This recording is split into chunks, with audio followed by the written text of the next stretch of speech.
সোমবার বিসিবির সাথে ক্রীড়া প্রতিমন্ত্রী আমিনুল হকের বৈঠক, সেখান থেকে দিক নির্দেশনা পাওয়ার অপেক্ষায় ক্রিকেট বোর্ড। আমিনুল হক ক্রীড়া ব্যক্তিত্ব হওয়ায় ভালো কিছুর আশায় সহসভাপতি ফারুক আহমেদ। সাবেক ক্রীড়া উপদেষ্টা আসিফ নজরুলের মন্তব্যের সাথে দ্বিমত পোষণ করলেন ফারুক। বিশ্বকাপ খেলতে না যাওয়ার সিদ্ধান্ত বিসিবির একার ছিল না, দাবি ফারুকের।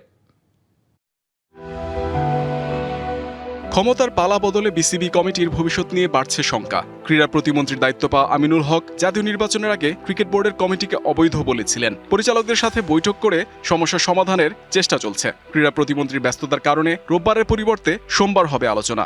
মাননীয় প্রতিমন্ত্রী যুব ক্রীড়া মন্ত্রণালয়, উনি একজন ফর্মার ক্যাপ্টেন, আমি বলেছি আগে।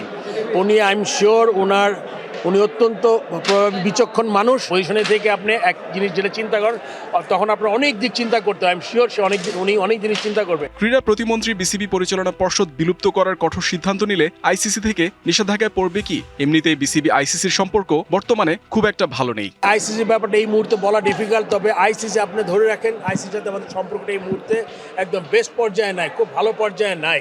যদি এরকম কোনো ঘটনা ঘটে, আইসিসি যদি কোনো ক্লজ খুঁজে বের করে, তাহলে যদি ওরা কোনো কিছু করতে চায় ওটাও করতে পারে। বাট আমি আসলে এই মুহূর্তে এটা আগাম আমার করা দরকার নেই, বাট সম্ভাবনা একদম উড়িয়ে দেওয়া যাবে না। বাংলাদেশ বিশ্বকাপ মিস করায় সাবেক ক্রীড়া উপদেষ্টা আসিফ নজরুলকে নিয়ে বিস্ফোরক মন্তব্য করেন মোহাম্মদ সালাউদ্দিন।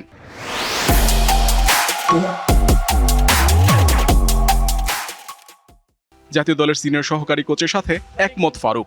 ভারতে না যাওয়ার সিদ্ধান্ত বিসিবি ও ক্রিকেটারদের একার ছিল না, দাবি তার। সো আমাদের যদি গভর্নমেন্ট জিও না দেয় তখন কিন্তু যাওয়া যাবে না। সো এই কলটা একদম প্লেয়ারের ছিল না।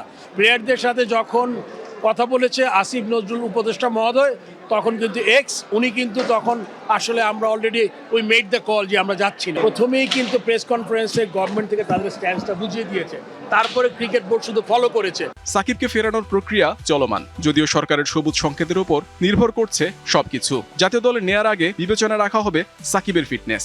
সাকিবের ফিটনেস দেখে তাকে সিলেক্ট করা ক্রিকেট বোর্ডের পার্ট, বাট তার অন্য যে জিনিসগুলো আছে এটা ক্রিকেট বোর্ডের হাতে নেই। ওই জিনিসটা সরকারের চেষ্টা করতে হবে। Mohammad Nazim, DBC news, Dhaka.